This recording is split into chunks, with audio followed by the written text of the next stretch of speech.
Pretty good. Pretty good. Woke up at about 2 in the morning and Why? couldn't get back to sleep for a little bit.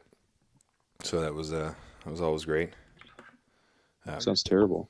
yeah, I try to manifest my dreams. You think about hunting or think about fishing before you go to bed.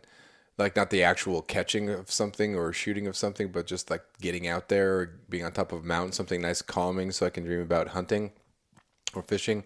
But I end up like having dreams about being a working at a smelting plant or I'm in the parking lot of a library and I witness a murder suicide or something like that. It's like, what the hell is going on? So that was, you wake up, I woke up at 2 in the morning. I was just heart's freaking racing because, yeah, I think it was like a murder suicide, something like that in a library parking lot. What the Man, hell? there's some inner demons you were battling. Yeah, I think I read the news too much or watch the news too much. Any at all is almost too much. Yeah, you just plant some bad stuff in there, and so then you don't really deal with it, I guess. And then I don't know. I don't know. I'm not too. Do you go to like websites and figure out what your dreams mean? No, No, there's no I, there's I no reason. I am not a middle-aged divorced white woman. Sorry. Some of my journalism students were talking about Facebook moms and just ripping on them. They say, hey, stay off social media and don't gossip, kids. Just teenagers, you need to grow up, and teenagers, this. Stay off social media, it's bad for you. And then they say, and then they go immediately to Facebook and proceed to do everything they told their kids not to on Facebook. I was like, that's a good observation. So, how else are we adults pretty jacked up? But it's kind of cool to get that feedback from the kids and Yeah. actually talk to the kids. So, when did you leave for Belize? Um, April 11th was my first day off, I think. And then Or what was kind yeah. of the weather like when you left there? Because I was thinking on the way home about asking you if that was like the beginning of the spring thaw, and then you got to miss that, or if it had already been kind of the Well, melt had already happened.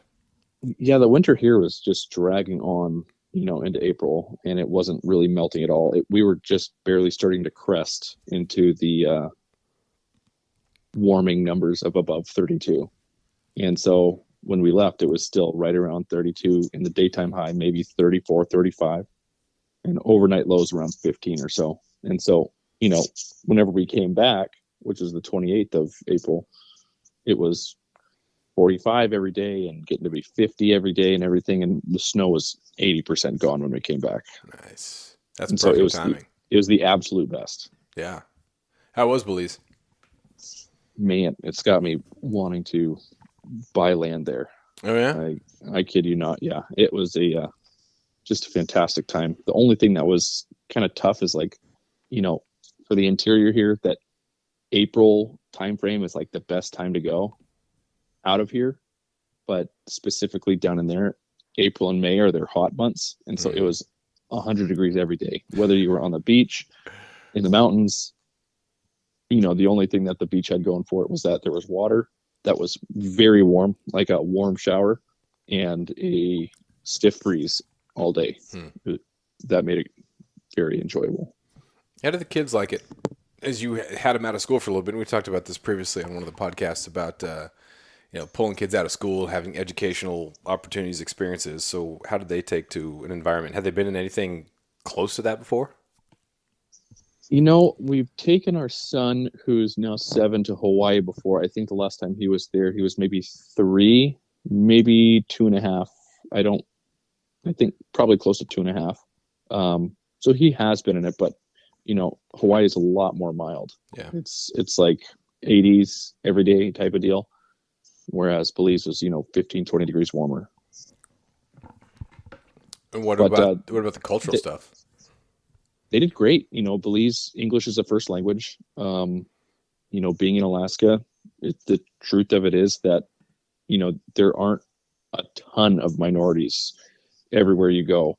So going to a place where we were, it was a very stark difference that we were the minority. And my kids mentioned stuff about it, not in a negative way, but just like, whoa, there's not a lot of white people here. It's like, yep, you're right, because we're in a different country. And so it was kind of, that was one interesting aspect that I was at the front of my mind at times when we were navigating through cultural differences and stuff. Um, and of course, some of it was played up in some areas for touristy reasons, whether we were in a border town in Guatemala at a big Mayan ruin, or, you know, at a big flea market where people are trying to sell like traditional type of things and stuff. And so, but they did really well.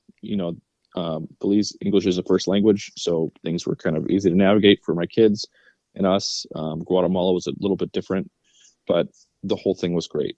Mm-hmm. I've never been down there. Haven't been over to Europe. Went to Guam to visit my brother when he was stationed there. But other than that, just been Caribbean, Jamaica, Bahamas, Canada.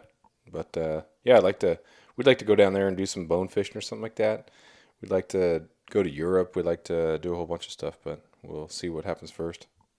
Yeah, we went fishing in a town in Belize called Placencia, which was just a blast. We booked a charter for me and my son, for like a private thing for all day, and it was amazing. We caught 5 or 6 pretty good sized king mackerel, 3 or 4 barracuda, a couple small what they called bonitos, which are I think just Spanish mackerels. Um, they're like a baby bluefin tuna pretty much, and those were about the size of a football that we cut up as bait for the barracuda. And then we caught this one interesting fish called a lizard fish.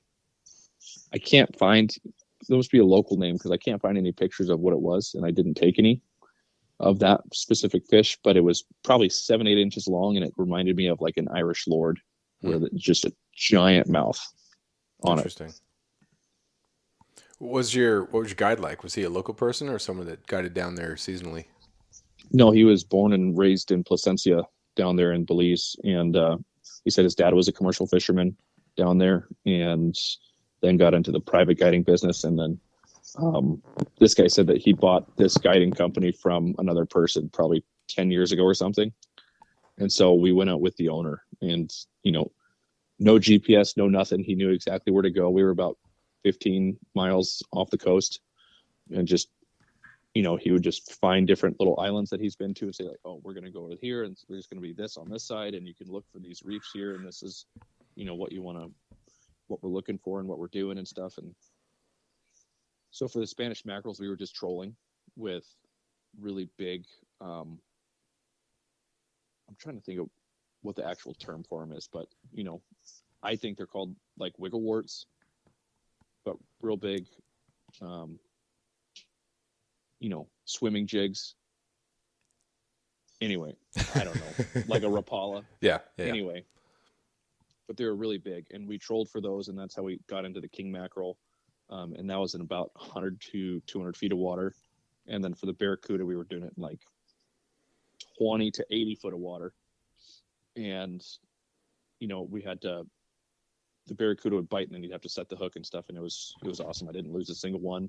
It was just a blast. I went on a charter with my brother when we were in Guam, and the guy did not speak any English, but was able to kind of gesture and stuff. And it was wild because we were just like trolling it like warp speed. It was crazy to get the mahi mahi and the tuna. And so he sat up top and he just kind of look for him, and then he'd come down when we were hooked up and help us land the fish, and that was about it. We said maybe 10 or so words to each other. That was about it, and it was pretty wild.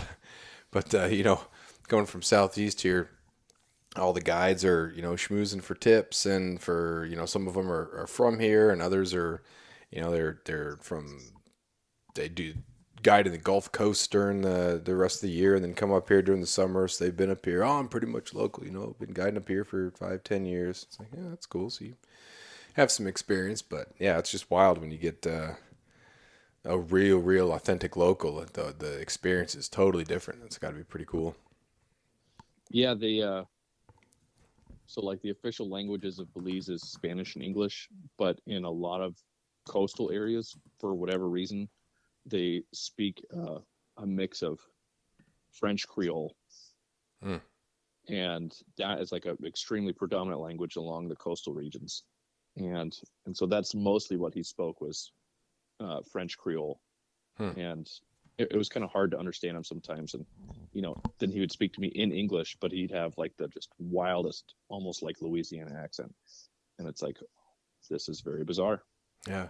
Chamorro, I think, is the language in Guam, and it was just different than, some languages you've heard maybe enough that you can pick out certain words, but yeah, it was just different. It's a great experience. It's fun to be in those places, and Guam didn't have any.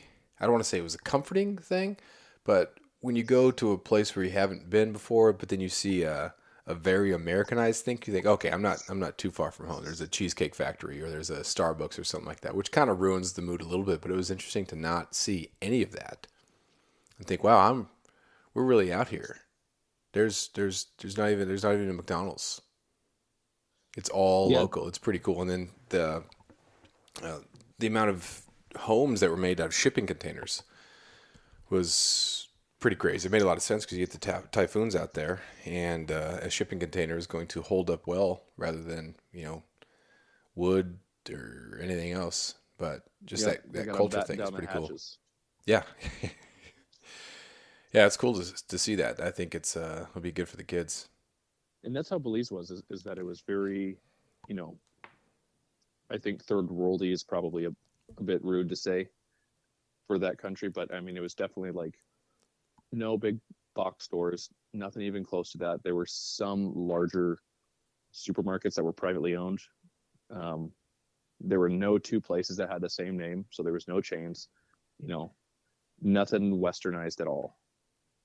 Hmm. So that was kind of interesting to navigate and try and figure out where we're going to get this, where we're going to get that, and that type of stuff. And but it was a lot of fun. About the pace of life, Fairbanks isn't exactly a crazy mecca of activity and whatnot, but there was something about the pace of life and people buying into that were just that was appealing. Down there, Yeah. it was more like island time, dude. Mm. Like, you're trying to. Our phones didn't work at all, and so we didn't have internet on our phones or anything, and so we just had to always go back to our Airbnb or wherever to get internet if we needed it. But we'd kind of make a plan for the day and head out and be like, oh, this store was supposed to be open today, but they're not.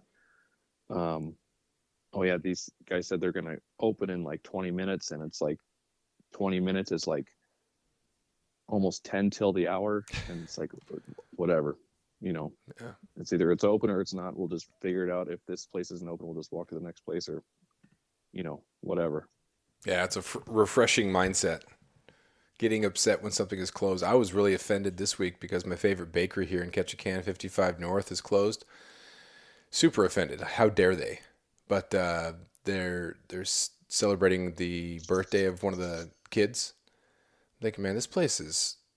They have Rude. their values so figured out. It's so nice. And so when I tried to be offended, I'm like, oh, well, man, you're taking a week off for the kid's birthday. They're actually selling the business because they're going to take some time. They're going to travel, and the mom, who I mean, everything is baked from scratch. It's just unbelievable. Their chorizo on a biscuit is Ooh, that it's sounds it's good. just it's not even fair. Not even fair. The biscuit is really really good, and the chorizo and egg is really really good. So every part of it is super good, and it just ruins all other food.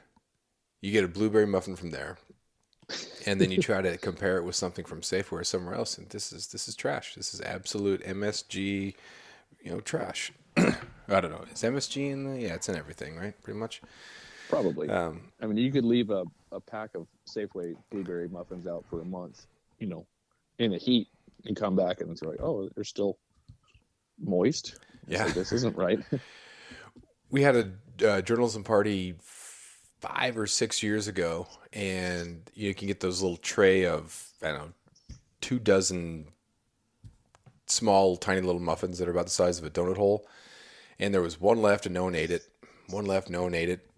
So I just kept it in the little. I have a little cabinet with journals and pantry stuffs. Whenever we have staff meals, stuff like that, we got plates, we got cups, and sometimes it'd be emergency bag of Ritz crackers or something like that in there. But that muffin's still in there, and it has hardened, but no mold, no mildew, no anything.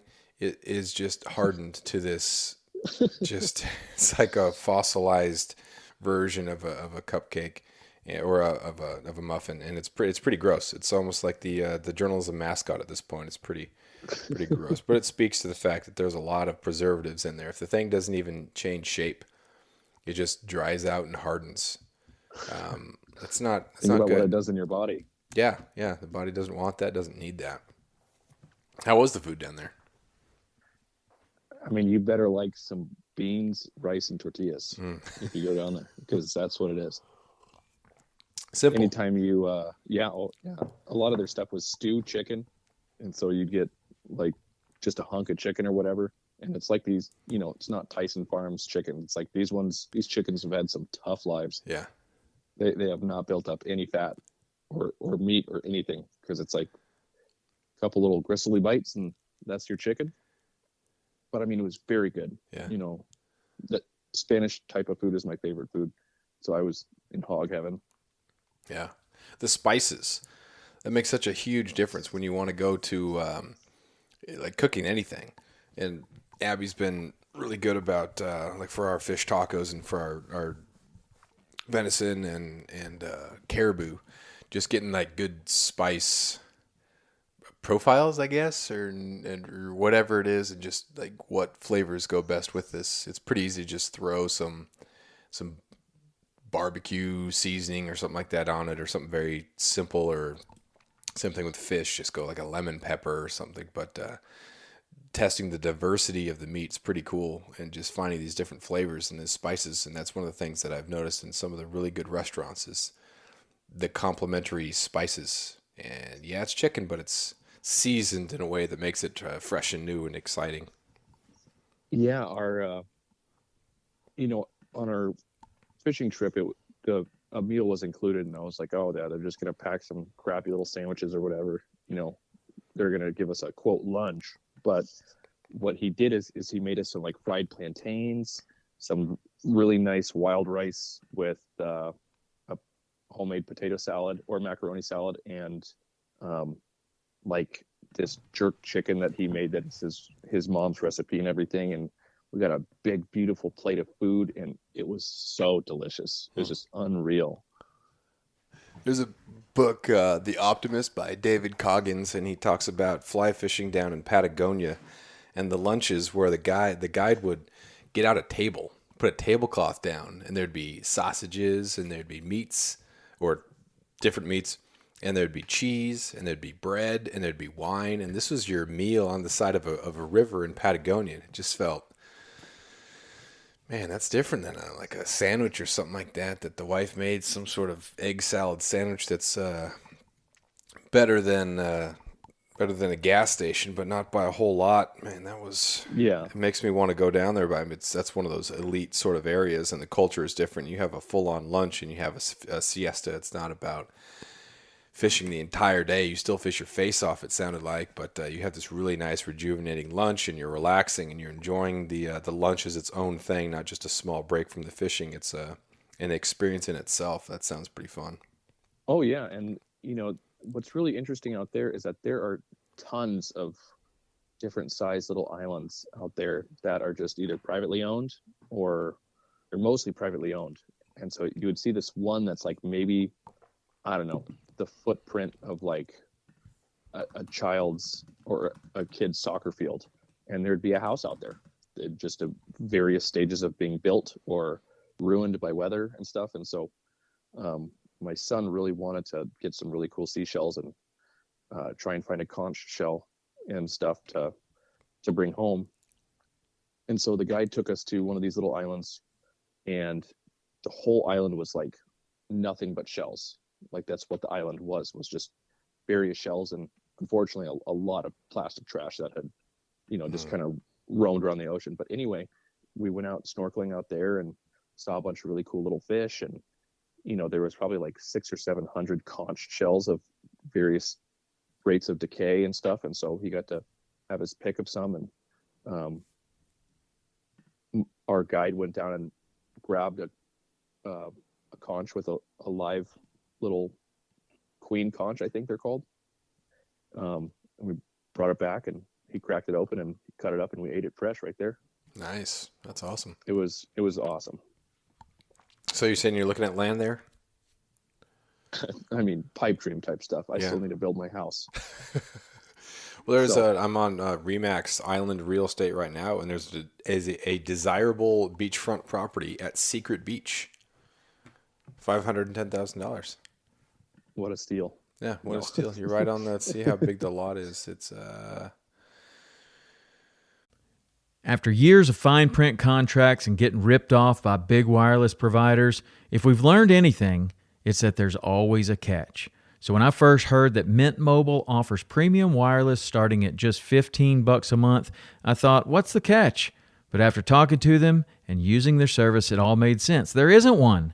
Mint Mobile's secret sauce is that they're the first company to sell wireless service online only. They cut out the cost of retail stores and pass those sweet savings directly to you. For anyone who hates their phone bill, Mint Mobile offers premium wireless for just $15 a month.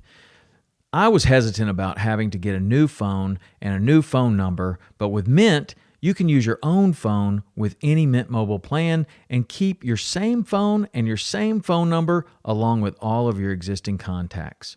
Mint Mobile gives you the best rate whether you're buying for one or for a family, and at Mint, families start at 2 lines. All plans come with unlimited talk and text plus high-speed data delivered on the nation's largest 5G network. Switch to Mint Mobile and get premium wireless service starting at just $15 a month. To get your new wireless plan for just $15 a month and to get the plans shipped to your door for free, go to mintmobile.com/waypoint. That is mintmobile.com/waypoint. Cut your wireless bill to $15 a month at mintmobile.com/waypoint. the lot, 75 feet of beachfront, 135 feet of depth. This parcel has been recently surveyed and marked. This doesn't say like how big.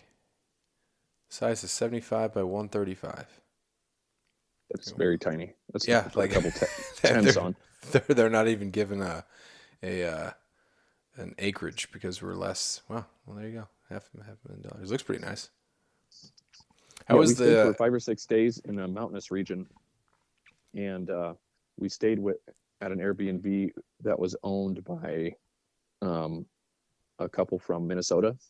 oh, And so I was picking their brain and stuff about like, oh, what's the cost of living here? You know, are your taxes really crazy? Are your electric bills high? Whatever. And they're like, yeah, our taxes are really crazy. It's $9 a year, $9 a year oh man, that's crazy. for an acre of land has riverfront. Jeez. So they have a river on one side. What was interesting is they said that 30 feet from the high water mark is public property, no matter if you own that land or not. And that's like a rule for the whole country. And so he's like, yeah, we've had some locals come by and be like, you should really build a barbecue pit down here by the river. And he's like, no. Huh. Yeah, man, it's I've gone down this road a couple times about where to invest because real estate's always a good investment. But then you want to get something that you're going to use.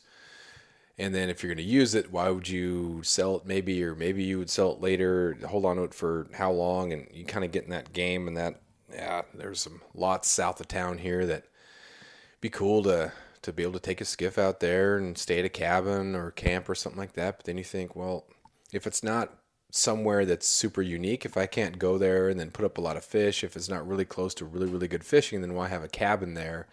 And if it's just in one spot, then you're going to go to this cabin, one location, and maybe it'll prevent you from exploring different areas. And you just tuck yourself out of it. Then there's the just buy it, sit on it, wait, let it accrue or gain interest, and I don't know, man. It's such a tough thing to do, especially when you just finished one house and can't be thinking about the next one. But maybe I guess you can. How's your house coming? It's slow but steady. You know, we got a lot of irons in the fire right now, getting various things bitted out and quoted. And I'm renting a sandblaster this weekend to blast all the logs to get the last remaining remnants of bark that are off that the guy who partially built it left on for some ungodly reason. Didn't you have what was that attachment you were running with the chainsaw? Log wizard. Log wizard. Yeah, so I peeled all the logs that, you know, we put up but all the logs that were already up still had all that bark on it. Oh, okay. And so we've been trying different stuff, like a big angle grinder, trying to grind it off with like really rough sandpaper, and that works, but it's super labor intensive. We've tried getting various types of chisels and different bark splitters and stuff, but nothing really seems to work. So this sandblaster is kind of like my last ditch effort before I sit there for a long time with a wheel grinder, just grind till my eyeballs bleed. Yeah. How's the progress coming? At what point are you at? So 'Cause right you, now you got the upstairs done. When we were there last summer or last August, you were still constructing the lower room, and then we put the logs up top, so you were able to build the second story. So the second story got done before winter, right? yeah, the roof got shingled and finished in November. And so that kind of buttoned it up for the season. And then so far I'm in the process of routering out all the window holes. We're going to get it painted probably in the next 2 weeks, hopefully. I had a buddy come and beef up my foundation just because it was on pier blocks, and that's not, pier blocks are rated for 800 pounds. And so even with 9 of them, that's way underrated. Yeah. So we just got the foundation redone. Going to get it painted, and then next week after I sandblast, clean it all up, put the subfloor downstairs, and then start sealing and chinking the logs on the inside and outside and stuff. And so that's the next part. Nice. Then doors and windows. Nice. So when is that thing going to be finished? Don't ask me that. I don't know. Yeah. That's sweet though, man. Hopefully by the I'm time you're really back excited here. for it. Yeah, I'm hoping next year we'll make a trip up there. Abby and I are looking at sheep opportunities. I think. Oh yeah. Yeah. I think we need to. I think we're both in that. We need to do it now. We need to do it sooner. Once the years start stacking up, then who knows what happens. So. Yeah, I'll give you a report of my hidey hole. Yeah. After this fall. Yeah, pretty excited to see how all that stuff shakes out. I'm excited for Ryan and his caribou hunt up there too. Yeah, he finally got. He texted me yesterday about the airplane guy. Finally got back to him, and the price had jumped up almost 100% from whenever Steve and I went in 2021. I don't know if we got a good deal because I've been flying with him for a few years or what, but it was like $1,700 for me and Steve to fly in and out, and it's $2,800 for him to fly in and out now. Jeez, the same airstrip. So yeah, with the fuel prices, with demand, with everything, that sounds about right. He was worried this last weekend. We went out, stayed at a Forest Service cabin, did some shrimping, crabbing, fishing, and looked for some bear on the beach flats, but didn't see anything. And he was pretty worried about that because he contacted them and said, "Don't worry, we'll get back to you. We'll get back to you. Just be patient." And then they hadn't gotten back to him, so finally got back to him, and it's good to hear. But spendy. Yeah, that pilot of mine that I've been using down there in Healy, that's kind of their MO. Is like they'll call you when they call you, But if you text him and he says, "Hey, you're on the books," it's like, or "Yeah, we got you down," like he means it. Yeah, that's nice. Yeah, we had a interesting time when I think me and Patrick were supposed to go out a couple of years ago in 2019, and we were there at a time that he told us to be there, and he didn't show up for 5 hours later, and he was severely hungover.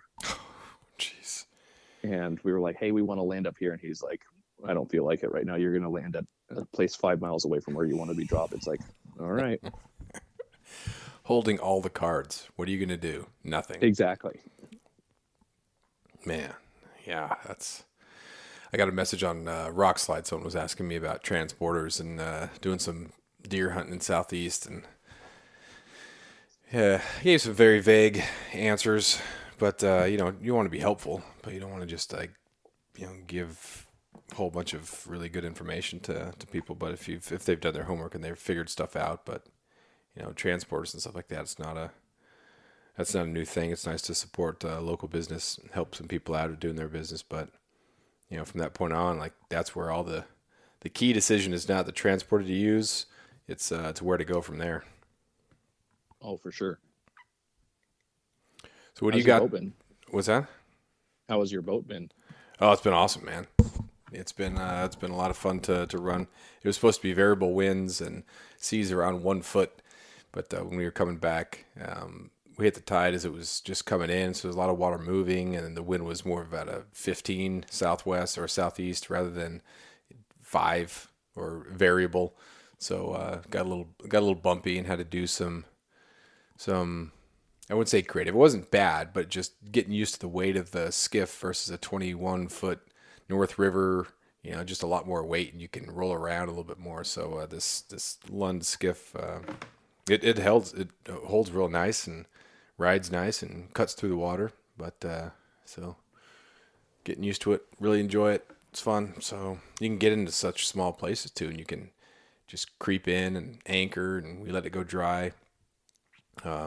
Oh, that's awesome. Just about. It was like maybe a foot of water left by the time the low tide finally hit. But just anchor correctly, do the ghost anchor, and you'll be good to go. And as long as you just pay attention to the tides, so that way if it does go dry or is almost dry, but you're at the end of the tide, it's going to get back wet pretty quick, so you can get out of there. But if you don't pay attention to it and you're halfway through the tide and you go dry, then you're going to be there for a long time. So. It's super fun. I was down in Valdez 5-6 years ago with a friend of a friend, and he did the ghost anchor thing, and then he had a canoe stashed way higher than high tide. And so we dropped off and made a big base camp and stuff, and took the canoe out in the flats and stuff. And yeah, we got into a couple bears, and it was a lot of fun doing it that way. Yeah, you doing spring bear this year, or is it all house? Just all house. Yeah. And trying to save up with me blasting through 3 weeks of leave at work, I got to save up for sheep season. Yeah. Yeah, that's it's a fun start of the year hunt, getting out there, looking at those grass flats, looking after bear. Abby's somewhat motivated. I'm somewhat motivated, but we definitely want to get out there and at least look at it's such a nice chill hunt. Just glassing, just hanging out, just excited to be back out there after enduring the cold, stinking winter. Cold and dark, and so that evening sits on the beach are pretty fun. Is the topography of Ketchikan the kind of very similar to Valdez, where it's like as soon as you touch the land, it's just straight up? Southern and southeast isn't like I think the Juneau is about the boundary of that. So we got it starts up, but it's not nearly as extreme. When you get to Juneau, it's like that, and so you can only have the city on a very thin edge of flatness that's right by the ocean. And then you get to Juneau, it's or southeast. You get to southern southeast, and there's a lot more land that's viable. So you can be 3, 4, 5 blocks deep in some areas, and then even the smaller islands like that too. So it really starts to flatten out quite a bit. If you go obviously toward the mainland or get on the mainland, that's where it's really kind of carved out glacially, and you get a lot of that more extreme stuff. But there's a lot more islands in the southern part of southeast, and so those islands have a lot less of that really extreme topography like you're talking about. But yeah, mainland has exactly that, and it's pretty cool to look at. But recreationally speaking, you don't get a lot of those muskegs for deer. You don't get as much those nice flats for crabbing, fishing, and bear hunting. But you do get back there, and you can have a consolidation. When I got my black bear back on the mainland there, I mean, there's only so much territory for them to really be in, so some of those flats will hold bears. But you got brown bears, and that's a different animal than, well, literally a different animal, but hunting those is different than hunting the nice black bears where you're just kind of hanging out. You don't have to worry about going through the woods as much and encountering a brown bear that's upset or has cubs. In black bear territory, you can be a lot more. You got to be on your game, but it's not as, I guess, intense. Yeah, when we were down in Valdez a few years back, we saw tons and tons of bears, but it was like one of those things where it's like, oh, I see like 4 or 5 bears on this one hillside. Let's get dropped off and try and hike up, and we'll go see one and shoot 1 or 2. And we'd get up there, and it's like an hour and a half in, you're hiking, you've barely made it a, a few 100 feet up because the brush is so crazy, even in the springtime. And, it's like, oh, yep, never see a bear. One guy lost his sunglasses. We lost the scope cover. It's like, okay, let's turn back and with our tails tucked between our legs and go look somewhere else a little easier. Yeah, the nice thing about down here is the forest is so thick you can't glass the sides. So you were just looking for the beach whenever something emerges onto the beach, and so it's like you see it and then you can make your move, but everything's going to be at eye level. You're not doing any sort of hiking, and then with the tides, you can just make a stalk and shoot the animal, and if it goes into the woods a little bit, it's not going to go too far as long as you make a good shot. If it doesn't just pile up, and then getting it back to the boat is a lot easier too. So it's a really nice program. That's awesome. Yeah, it's good. It's a good start to the year. So you got. I know Steve is.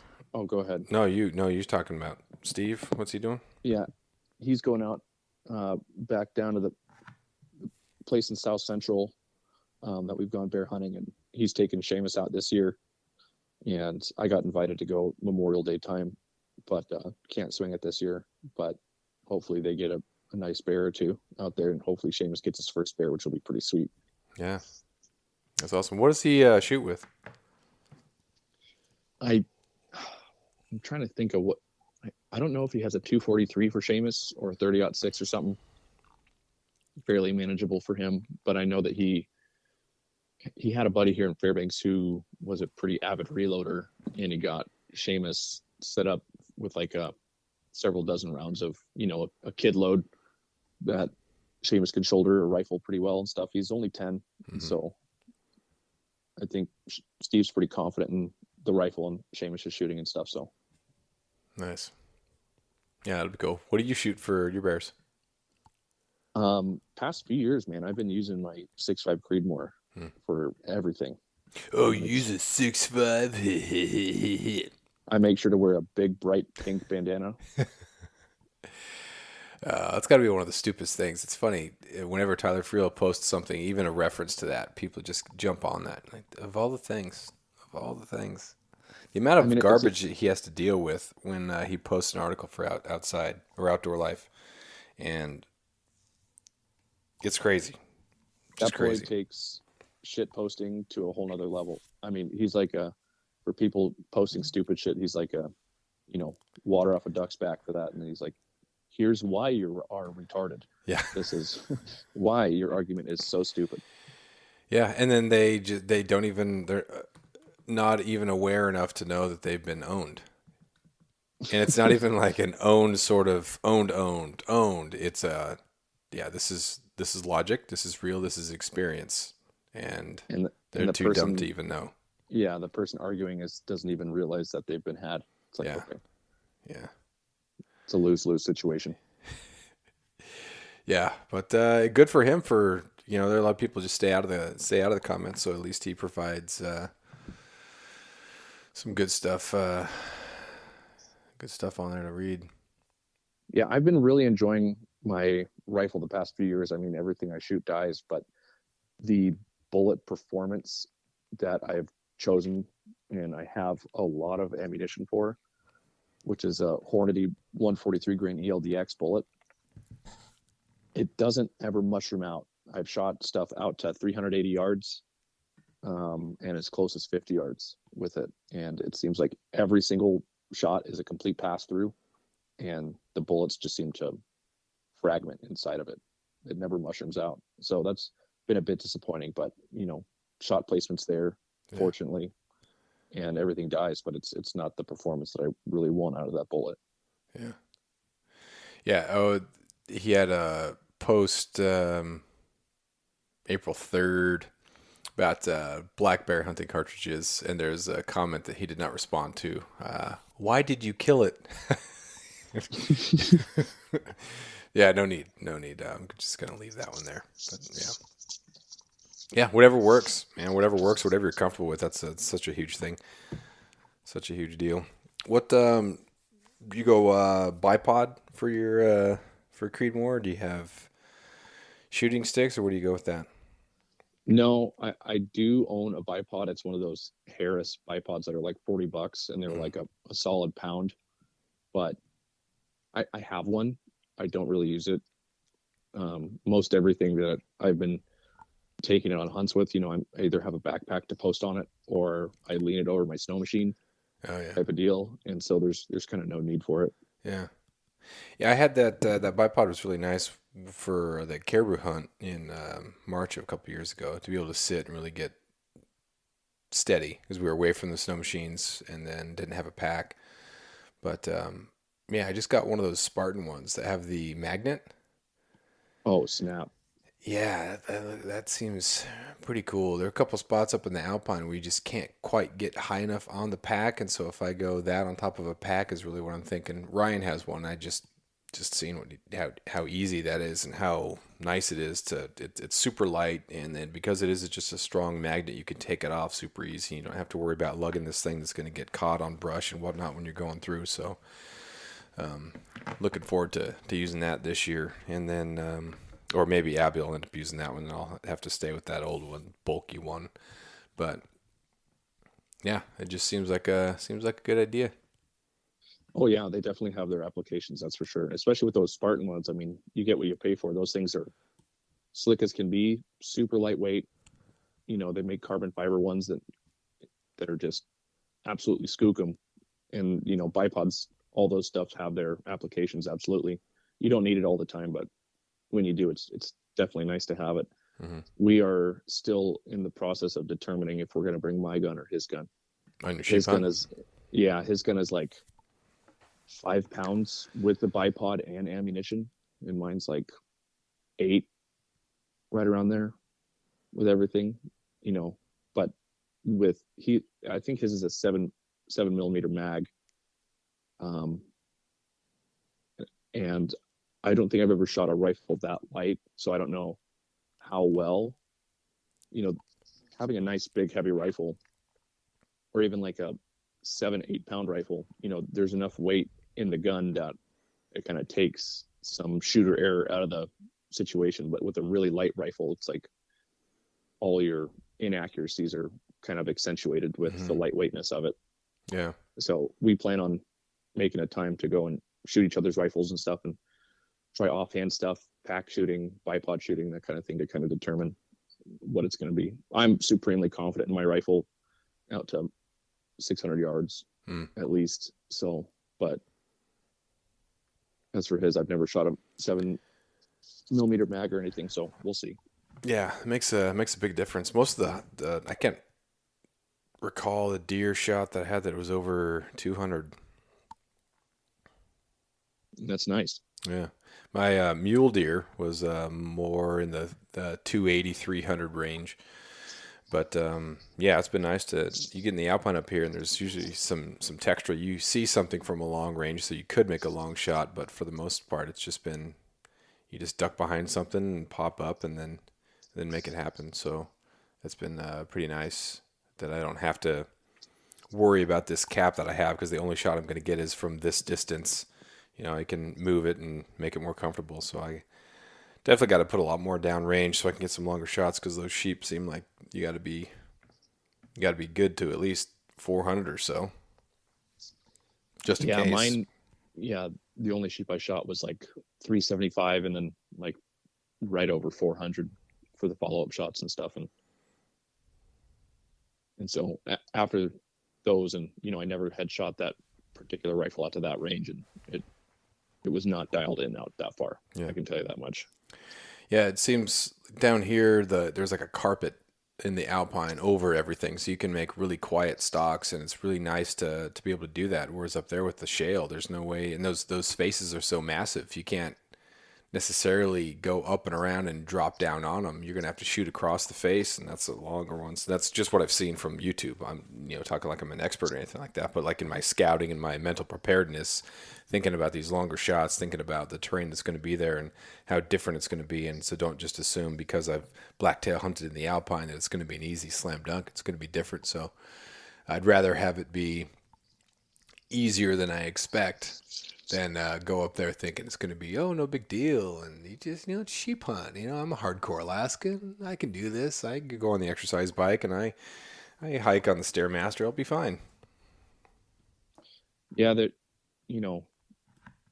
it definitely is challenging, but I think it's overhyped a little bit. Like it can be extremely arduous and everything, and they generally are, but I don't know. I feel like with the right mental preparedness, it's like, oh, yep, I'm tired. My legs are tired. Just keep going. Yeah. Don't think about it. Don't think about the walk back. Yeah, I think if you undersell the story, then you're just kind of hurting yourself. So it has to be epic, epic, epic. That way you sound like more of a badass. Yeah, I've seen a couple other YouTube videos. Ryan sent me a couple that were pretty good. Some local type folks. One guy just had this big old dip in the entire time. Solo hunt, no sponsored camo, just a dude who's just out there doing it. Pretty cool to see that. Just a regular person going out there, film themselves, some clumsy stuff, but just the honest documentation of a sheep hunt. Not anybody trying to get sponsored or trying to be anything that he's not. It's pretty cool to see those. Yeah, it's interesting because it's like, if you think about all the Alaskan Dall sheep hunts that have happened over the years, it's like, how many have not been recorded and people still get it done? Mm-hmm. How many have been done 100 years ago that are still being done kind of the same way, except for the gear? But people still hiking, Yeah. people still getting in there and shooting them with whatever they have and getting it done. Yeah. I got a coworker who's shot like a dozen sheep with him and his son, and I try and send him or get pictures and stuff. I'm like, hey, let's see some pictures. He's like, I didn't take any photos in this hunt at all. We got one, but I don't even have a photo of it. Here's it at my house, but that's it. It's such a refreshing mindset. It's so cool to see that. And, with the exposure, we've talked about this a lot, and it's one of the issues in the industry is you're selling things and you want people to go and have these experiences and you hear about them, so you want to go. But at the same time, are we in 10 years going to be worried about, other closures or, I don't know. There has to be a thought of the future. If you're not thinking about the future and what the consequences of all this content are, then, I don't know. I guess it's not a responsibility, but it would probably be a good ethical thing to think about. What's the consequence of all this stuff, and can we get back to just having a good hunt and not documenting it? But people like me, man, people like me with podcasts and writing articles, ruining it for other people. Yeah, that's kind of a tricky area to navigate for sure, because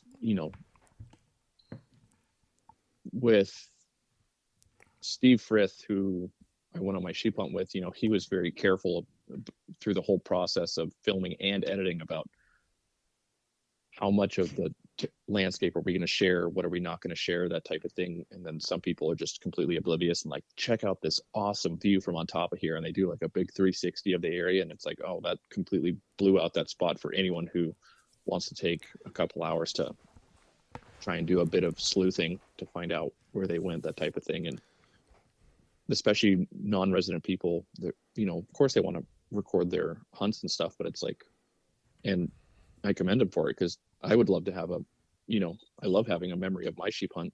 So I commend them for doing so. But at the same time, it's like, yeah, going up one's going to blow out the spot that this outfitter hunts out of. Let the general public who's up here, who hunts regularly, sleuth out yet another area for them to find a hole to go in for sheep. And it's a tricky situation for sure. Yeah. Yeah, you can't begrudge people for wanting to tell a good story, but at the same time, it'd be nice if they were maybe a little bit more courteous of the local person. And I think you and I talked about this exactly the last podcast. I think I was maybe too excited about sharing more specific details. I wasn't super specific, but I definitely started thinking and looking at other people and how they told stories and think, well, they left a lot of stuff out here. And like, oh, that was on purpose. That was, okay, I got you.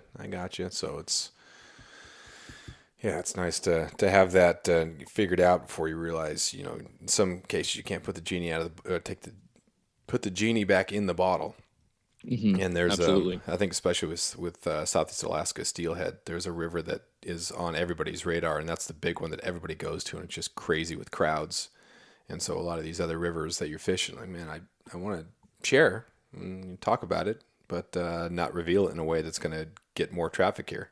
Because that's the thing, like you can market that. I can make my YouTube video, get a lot more clicks and hits and shares and whatnot if I reveal a lot of details. But then I'd be corking myself, so I don't want to do that. And I don't know.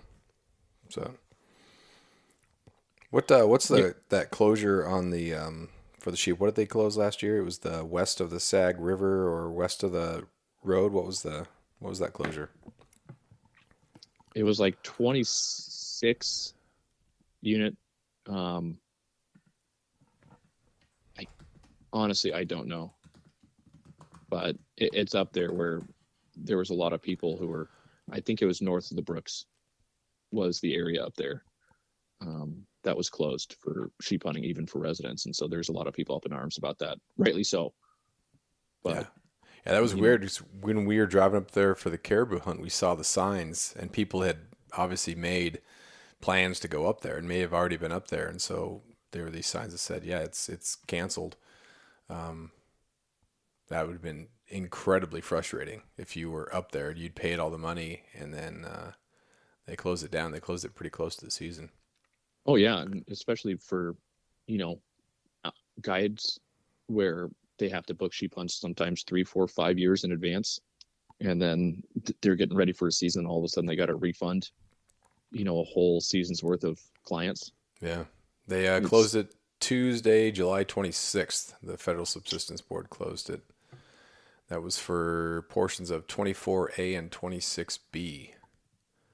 Wow. Population experienced an apparent decline between 2012 2017, primarily due to a series of difficult winters, but since 2018, sheep numbers appear to be low but stable. The federal subsistence closure will be in effect from July 26, 2022 to June 30, 2024. See, when it says low but stable, that word stable, it's like, okay, there's no reason for this now. Yeah. It's like if it was low and not stable, it's like, okay, you have some management verbiage in there that indicates that maybe there is a reason to close this. But if it's like, oh, it's low but stable, then no. It's a crazy federal overreach. Yeah, it's not a high blast hunting, unlike the 40-mile caribou herd where all of a sudden things get out of control pretty quick. It's good that you can't just blast all the way at all these sheep. It's hard to get to. It's good that you want to manage and for the future, but there's been a couple of these decisions, the caribou in the Kotzebue area, and then this one. You just like, are we closing down because we don't like people hunting? Any people hunting? Is it the non-resident people? Is it the non-rural people? What are we doing here? I feel that there is probably more of an argument to be made about a caribou closure, just for the simple fact that they generally are, a lot more migratory and easier getting for rural people who live up there. But for sheep, it's like there's not a lot of rural people who, are just trying to scrape by, who are then taking their time to go get sheep. Yeah, expending 10 miles that much. Away. Yeah, calories and No, they're generally not the population who's targeting sheep. So it's for that specific one. It's kind of egregious. Yeah. It's tough, man. See how things work out. But what else you got? We're getting on at 6:22 a.m. I got to do my whole morning routine and then get to school and try to keep the kids motivated in these last couple of weeks of school. I bet that's very difficult. You got to bring the heat. As soon as they sense that you are excited for summer too, then it becomes hair braiding and text messaging and gummy bears. So it's not, you gotta keep after it. That actually happened in my 6-hour class yesterday. There were 2 kids that were braiding hair. What in the world? There were 2 A students, and they had like some audition for the ballet after school. And I was like, so one girl was like working on her presentation while she was getting her hair braided. So I was, I can't be too mad. but it's pretty ridiculous. And I made it very known that I thought it was totally ridiculous, and there were no standards anymore, and that their futures were at stake because I had no standards for them. But yeah, I don't know. So, all right, man. Well, always good to talk to you. Absolutely. Appreciate everything, and glad you had a good time in Belize. And we'll share some potential properties we'll go in on. Maybe find a nice 10 by 10 square of beachfront property you could put a. Yeah, we can get a big 6-man tent there and huddle up. Yeah, perfect. Cool. All right, man. Take care. You too. Later.